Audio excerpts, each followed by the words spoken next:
Welcome back, everybody. This is Laura Danger and Crystal Britt, and you are listening to the Time to Lean podcast. We have a listener question today, a listener message, not maybe question, maybe a message. How are you, Crystal? I'm good. Things are in full Halloween swing over here. By the time this comes out, it'll be post-Halloween, so I will be in a similar emotional hangover state. But yeah, we're doing okay. Can't complain. I'm excited to talk about this message that was left for us because it's especially vulnerable, and I think a lot of our listeners can resonate with it. We're gonna get a little deep today. Yes. This is a really good one. This is lots and lots to talk about. I just briefly told you what it was, but I didn't tell you everything that was in it. I did get to listen about I listened to it, and you went and got your books. I did. I pulled out the big guns. Whenever there's a big topic, my therapist sometimes has to say to me, listen, don't go out and get a bunch of books. And I'm like, okay, fuck you. I intellectualize. This is what I do. So yes, I have some book recommendations along with a few Okay. choice words. Yeah. I also read it and jotted a few sticky note things down, this is not usually how we do it. It's not. That's how big of a No. topic this is. Okay, let's listen to it. I will pull it up. Hi, ladies. This is perfect timing because I'm actually on a walk right now trying to blow off some steam from an interaction I just had with my partner, and I'm trying not to end the relationship right now over this very seemingly insignificant reason, but you let me know what you think. I just started a pottery class and I love it, but I haven't shared much about it with my partner yet. And tonight I started showing him a ceramics video of this person I look up to making this beautiful vase. And he made it 2 seconds in and he looked at me and said, "Why are you showing me this?"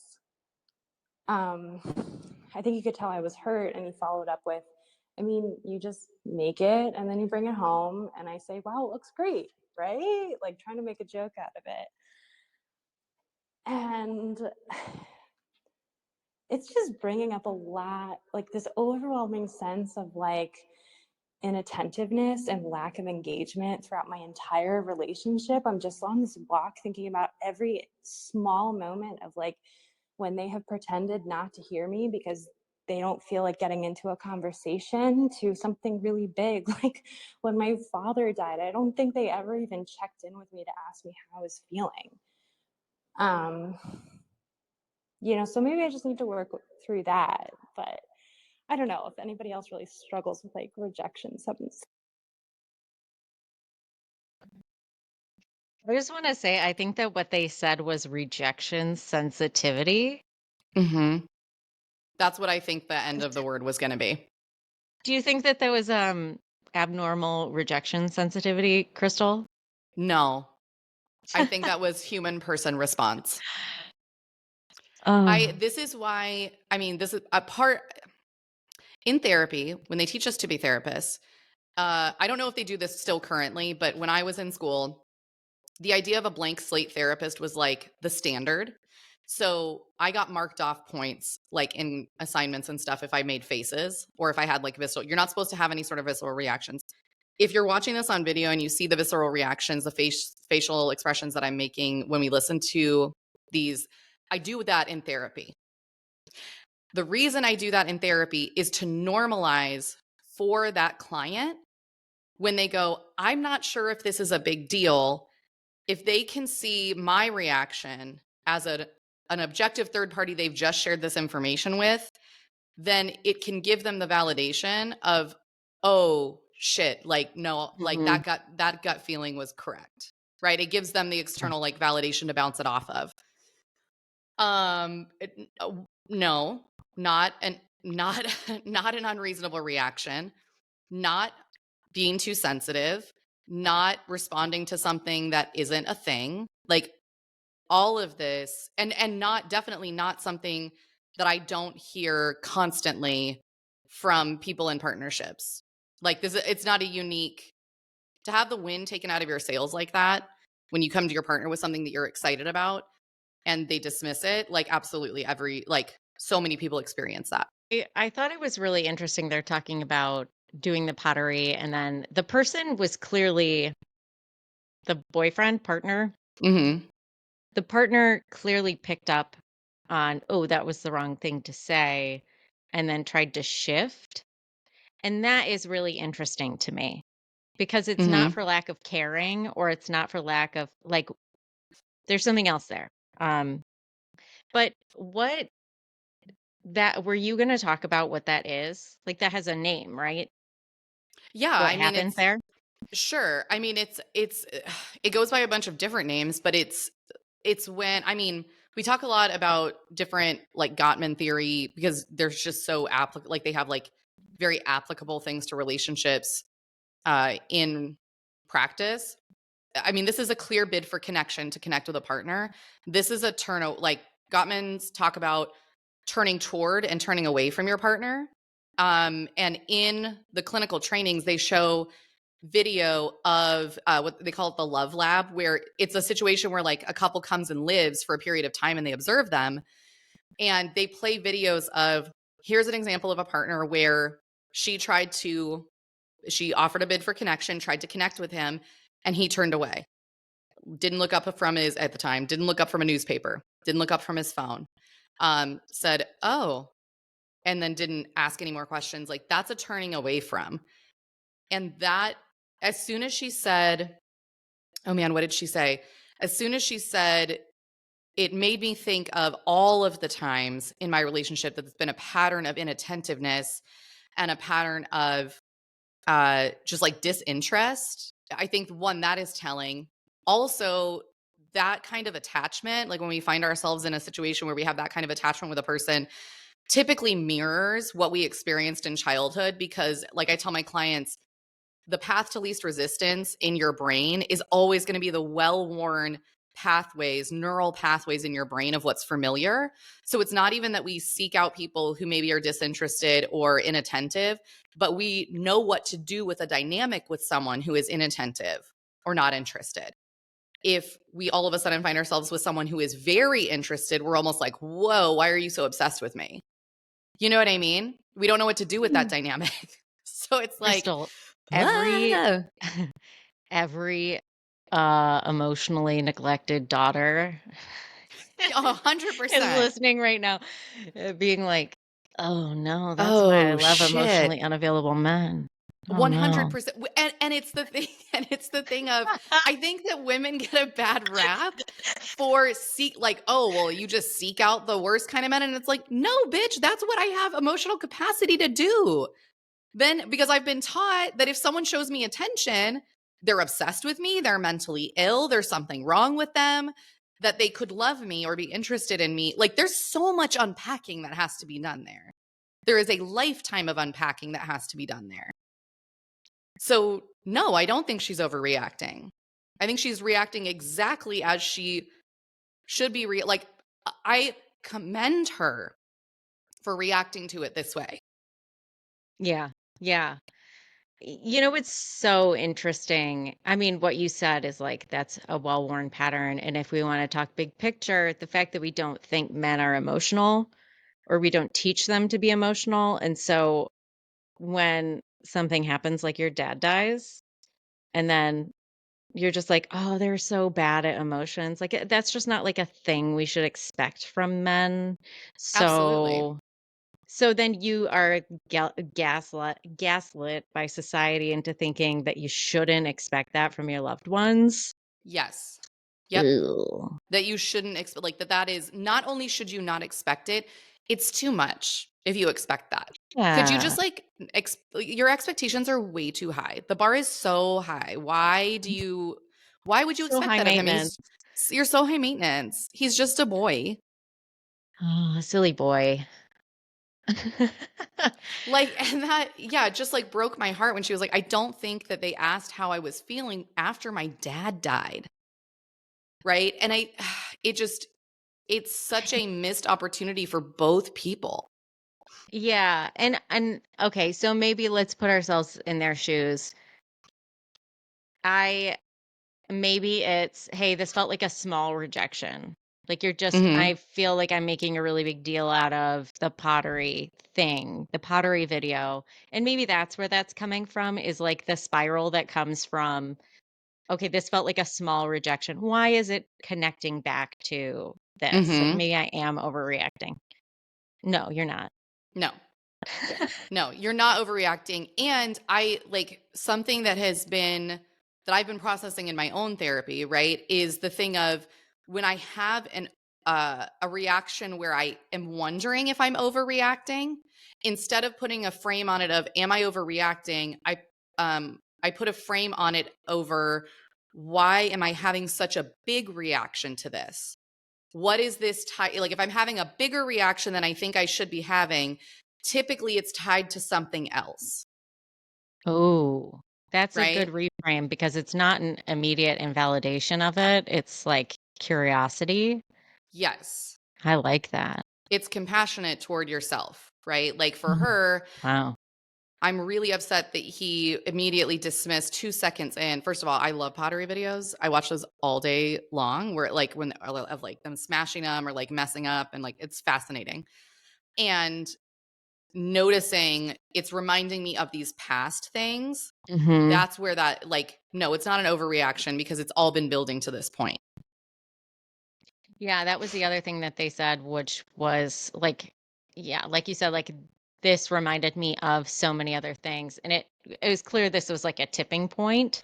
Mhm. Mhm. So I know this is I have just the stats up in front of me. You were talking about the Gottmans and the bids for connection. So Mhm. the statistics on this, a bid can be anything, right? It can be like, Yeah. hey, do you want to join me for the movie? Or It can like, literally be good morning.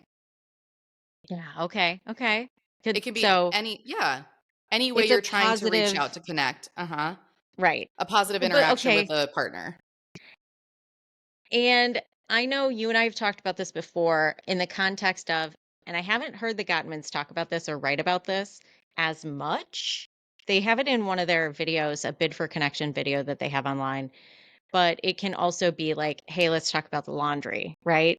Yeah. Like, Mhm. Mhm. let's jointly figure out how to make the household run better is also a Yes. bid. This morning I had a really uncomfortable conversation with Ben about finances and budgeting. And Mm. even though that is a difficult conversation or uncomfortable conversation, that is a bid for connection. Him texting me and being like, hey, we need to talk about finances. And my initial trauma response being, am I in trouble? It like, Hmm.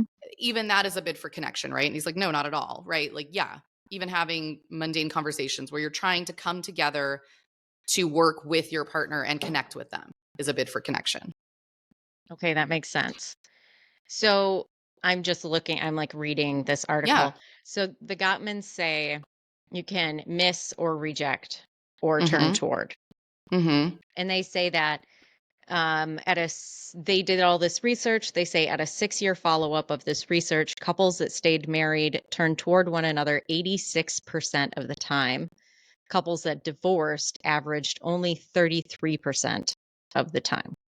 Which is really important because we're not saying, I'm like the Gottmans are not saying, and I would not suggest to a couple that if you're missing every bit for connection or that you have to make every bit of connection, you have to meet and turn toward 100% of the time. That's not the standard, Hmm.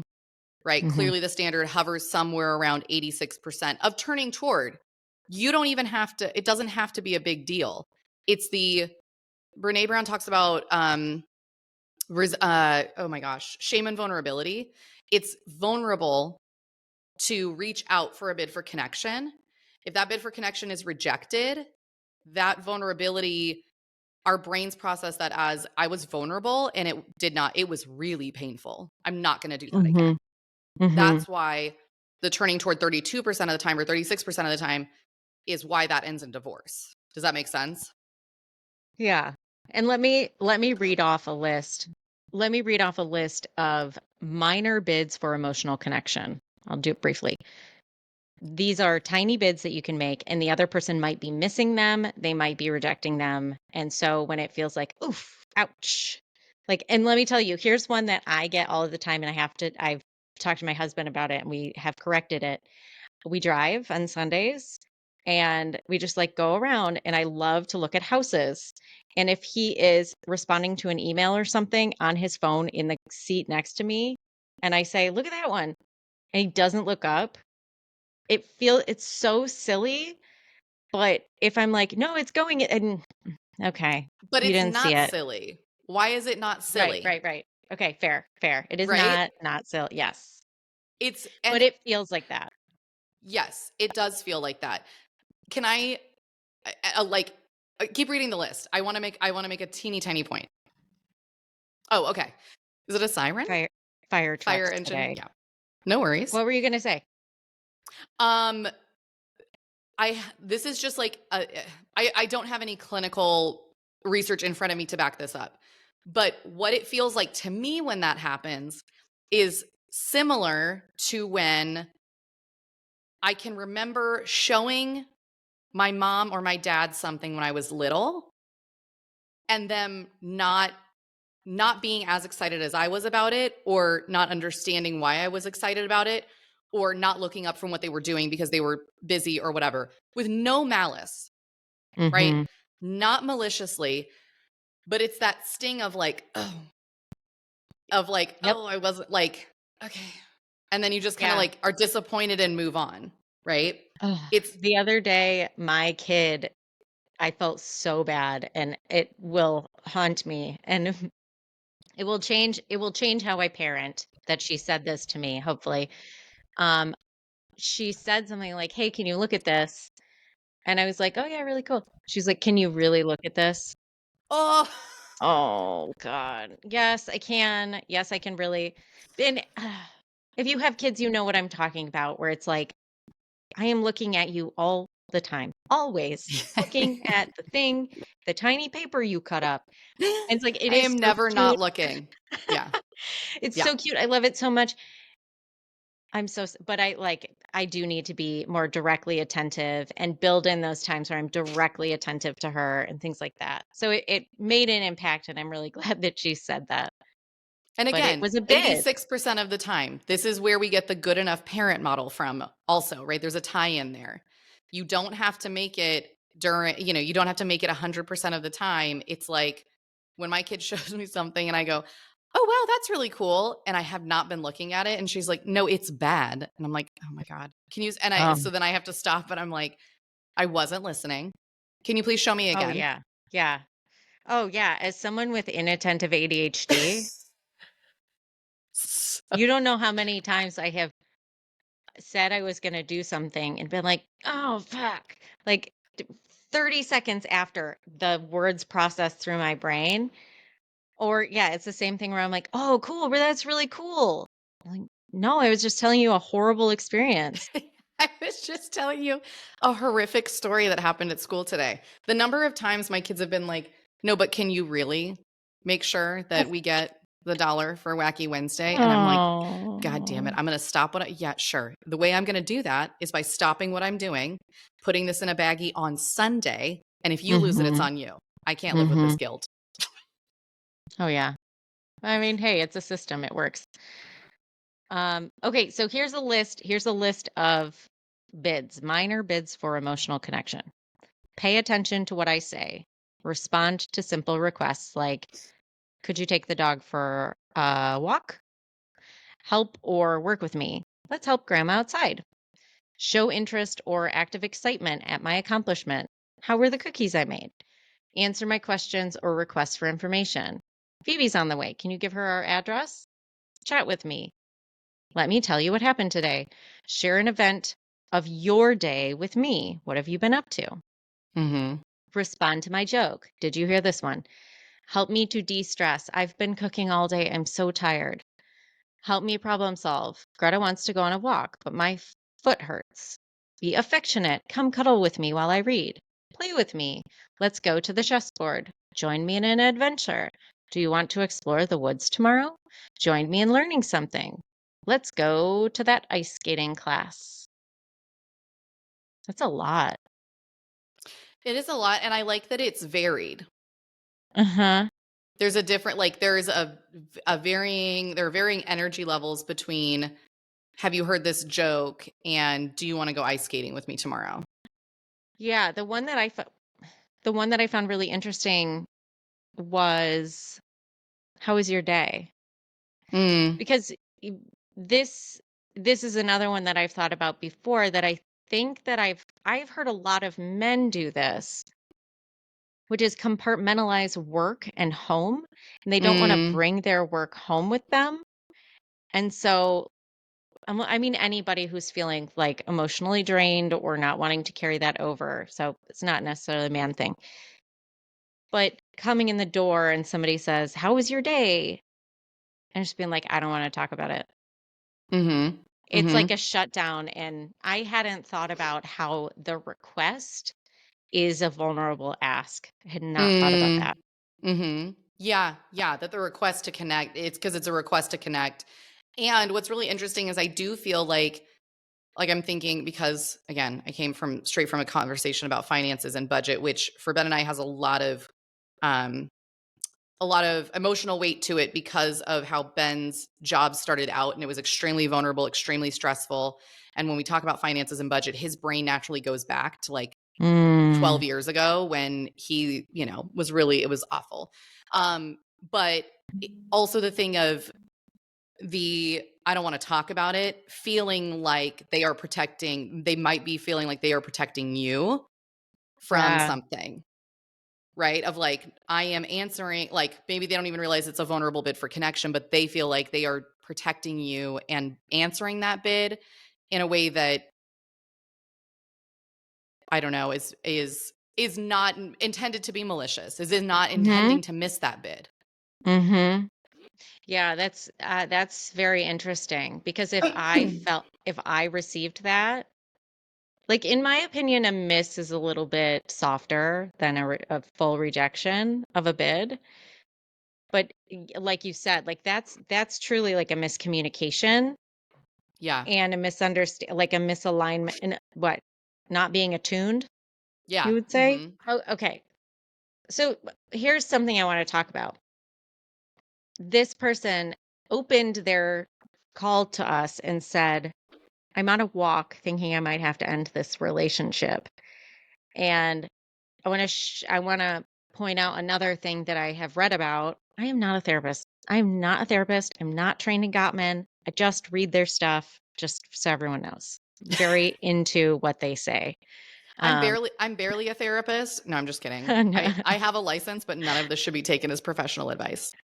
you've done training, I right? have done I've done the level 1 Gottman training. Yes. Okay.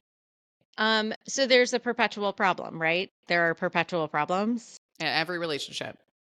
So I was looking at this, and Gottman's define solvable problems, perpetual problems, and then gridlock perpetual problems, Can you which I send me had the not heard of. Can you send me the link of the article that you're looking at? I want to follow. We'll put it in the show notes too. Yes, I will. So what is your perspective on what those things are? Maybe you have examples, Crystal? For sure. And to my husband's chagrin, I only have personal examples. I'll give Because some too. I would sooner this is a joke, but I would sooner sell out my marriage than breach HIPAA. So Hey, as okay. you should. Yeah, as I am legally bound to do, actually. Okay, so I love the way that they break down these 3 problems. Solvable problems are things that, like, they can be topics that are revisited, but they are temporary and situational, right? So like if I'm thinking, for example, when I had our first daughter, we didn't know, but I had postpartum depression, like diagnosable postpartum depression. We had to figure out how to problem solve that in a practical way that would give me chunked out sleep, which ironically, I read in a research study that was just released at the beginning of this year, is actually what mental health clinicians recommend to aid postpartum depression where a mother has underlying ADHD. Like, the prescription is you have to sleep 4 uninterrupted hours at a time. You need to get at least one of those a night, because that statistically improves the mental health of the mother. Anyway, So we had to work that out between the two of us of figuring out, okay, I'm going to feed the baby at 8. Ben takes the baby from 8 to 12. We may have all kinds of feelings about him taking the first shift or me having to get up in the middle of the night, but this is a solvable problem, right? This is like a household situational problem. There may not be a deeper meaning behind any, like the article says, behind any partner's position on that issue. Perpetual problems are problems that, let me review how they define it. Problems that center on either fundamental differences in your personalities or fundamental differences in your lifestyle needs. Okay. So perpetual problems for us, budget is a perpetual problem that we face because of the way that Ben and I were raised, but also because of the family culture. We've been married for almost 15 years because of the family culture that we have created based on the families that we came from. When finances start to, if he feels any insecurity in finances, it shakes him to his core. It does not shake me to my core because I did not grow up in like secure financial, like we never went without, but it wasn't it wasn't a thing of like money's no object, it's fine, right? So those are that's a perpetual problem that we run into. They're resolvable, but it's likely that we hit those same points when we talk about finances and budget over and over again over the course of our marriage. Gridlocked problems are perpetual problems that have been mishandled.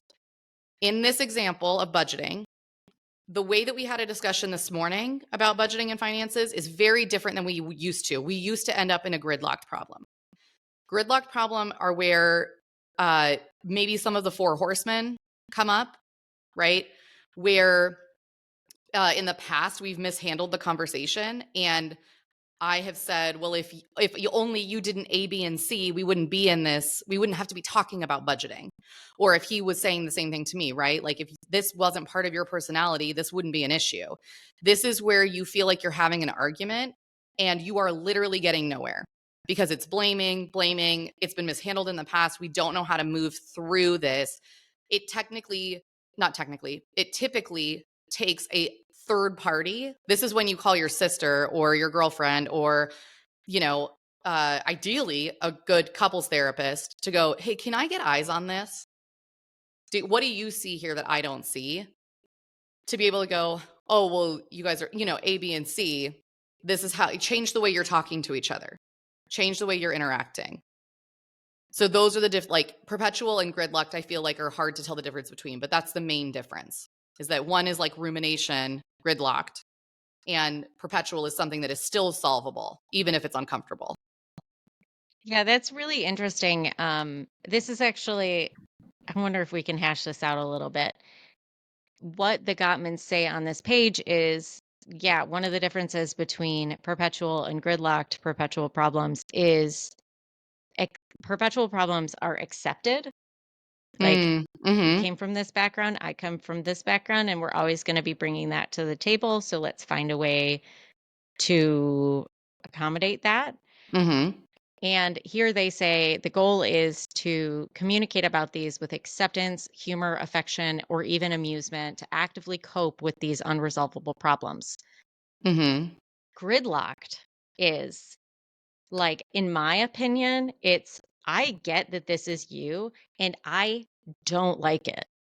Yes. I am not okay with this thing about you and that you're going to keep coming to the table this way and I don't like it. And like you said, like that brings up contempt. Okay, so here's why I say this. When we see the viral videos of couples who they make laundry and inequity and things like that, they mix all of that up here and they make it so that it seems like they make solvable problems look like perpetual problems. But really there's contempt behind it. Like it's real messy. Yeah. I'm thinking Like about it's a all couple who would make three. a video. Yes. And make a video and be like, man, my husband always goes out golfing and leaves me at home with the kids and I hate it. Haha. They're like treating a thing they feel contempt or criticism or harm about, they're treating it with humor. When in reality, it may be possibly could be a solvable issue if you use some of your Mhm. tools, if you're Mhm. both on the same page, Yeah. or it's literally a gridlocked perpetual problem. Which is so interesting to me because is that like I think that is also why the internet's a clusterfuck. Is it because then that's why like when we respond to those videos, that's why we are able to make assumptions, right? That's why we feel like we can go here actually if we break it down, that's what we like that is the work that you and I do is breaking it down into Mhm. like this solvable problem that they're presenting it as a solvable issue. It's actually a perpetual problem. And in fact, maybe if I'm like, let's just say A, B, and C about this couple, that would be a gridlocked perpetual problem. And here's why that's problematic. Right. But Mhm. then in the comments, you get a bunch of pushback. Why would you assume that? You don't know anything about them. Right. Like everything, it's a vicious dynamic circle. Right. Yeah. Where it's also like, and then adding the layer on top of that of when those videos are made, I'm projecting. It seems like that would be use like they're doing that as a coping skill to cope with the frustration of the resentment, of the contempt that they cannot express in their relationship. So they're putting it on the internet instead. Mhm. Yeah. Okay, get this. On the in the beginning of this article about managing conflict, the Gottmans say 69% of relationship conflict is about perpetual problems. That's a lot. Yeah. So the person who called in, and this is what I talk to anytime I'm talking to someone about, division of labor or anything like that. I think about it for myself. Mm-hmm. You have to decide Mm-hmm. where you are okay with. It's being rejected like that repeatedly, and the ignoring of your feelings is a rejection, in my opinion. If if you are okay with living and partnering with somebody who is not emotionally attuned to you, is not emotionally aware, they can't tend to your needs that way. If you're fine with that, that would be a perpetual problem, right? That's fine. Mm-hmm. Yes. And that's the thing. No judgment. Like legitimately, we had someone in our DMs this week of like, I can't leave. Mhm. Financially, I am bound. How do I make this work? You have to decide you have to change your, not change the expectation for yourself. You have to change the source of where you're holding that expectation, Mm. right? Like you and I have talked about a lot in terms of friendship and building community. If he's not going to be excited about your pottery stuff, don't text him about your pottery stuff. If you can't leave or if you're not like decide if that standard is going to be met there, if you're deciding it's not, you have the right and you deserve to have that excitement come from somewhere else. So Mhm. figure out where you're going to get that from. That's okay. Right. And I think, yeah, is it it's not changing the need, but Correct. yeah, but The need changing is not too much. It's changing where you get the need met. right. Yeah. So I mean that's my opinion is if Mhm. if you and I feel like I've said this before. I remember being asked this by my therapist about a job that I was trying to figure out if I was going to stay or go, and I was just like, what's the word? Hemming and hawing. Like I just couldn't figure it out. Yeah. And she said, what need is being met in this position right now? Mhm. And that gave me a lot of perspective to apply to a lot of different areas of my life. Um, Mhm. and I just put that in my brain all the time. What need is Mhm. being met? Is that enough right now? Am Mhm. I okay with that? Or is this problem causing perpetual pain? Mhm. Yes. Yeah. Is it causing perpetual pain? And I think too that is one of the things that I have also worked on in therapy is where am I trying to what need am I trying to get met by coming to certain people with certain things that are vulnerable for me? And then if I get consistently rejected in those spaces where I try and be vulnerable, why do I keep going to that source? it's okay to say, I'm not going to go to that source with these vulnerable pieces. Is it sad? Absolutely. Have I had to grieve those relationships that they can't meet those needs? 100%. Is it fair? No. But it's where my reality lies. And if I keep offering myself to be vulnerable in spaces where it is not safe to share, then I'm just opening myself up to be wounded over and over and over again. And then I feel like I have less agency when I do that than if I just cry and grieve that that is not where that's going to be met and move through it for myself. Mm-hmm. That makes sense. As we were talking about this, it made me think about the term, and her buddy of mine, she's a creator, she's a writer, Shar Henley, is amazing. And she flagged this term that went viral. Well, she made it go viral, but it was from Reddit. Somebody said it in Reddit. And the term is tolerable level of permanent unhappiness. I love And that. to me, that's when you get in the gridlock. Yep. And so maybe you could just find a tolerable level of happiness. That's like when you're okay with the perpetual problem. Yeah. And deciding which perpetual problems are, because the other thing that they don't address within these set of problems in this Gottman framework is the idea that, like, if you reach a gridlocked problem and it is not acceptable to you, that your partner cannot, like, does not have the skill, is not willing to work on the skill, is not open to the skill of being curious and attentive and thoughtful toward you, you don't have to accept that. Mm-hmm. There are certain perpetual problems that you can accept and work through and put in a position, but you don't, it's okay to leave that relationship if that is unbearable to you and they are unwilling to engage in a conversation or to work on it or to see it. That last part is you have to speak up. Yes. This is a thing that is bothering me. Here is an article about what it is. Maybe you can be like, I didn't realize that this was bothering me. Maybe we can both work on paying attention when you do it. I might be doing it to you too. I'm so sorry. Yeah.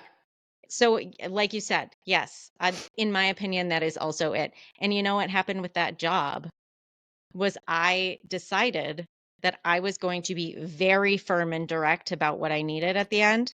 And I was going to see how it went because it was going to tell me if I could get what I needed from that job. And the answer was no. Yep. And then you But had it gave additional me the data. info. Yes. And that in a partnership or a friendship, right? You need the same thing. Absolutely. Give it a Because shot. the hard data will also help back up your internal voice, right? And your intuition about what's going on. It'll help reaffirm your decision. Mm-hmm. That makes sense.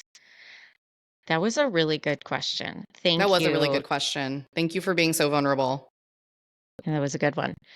We will put the articles in the show notes. And they have books, right? The Gottmans have great books. Yes, the Gottmans have books. I recommend 7 Principles for Making a Marriage Work to anybody in a relationship. That's where I first read about the 4 horsemen.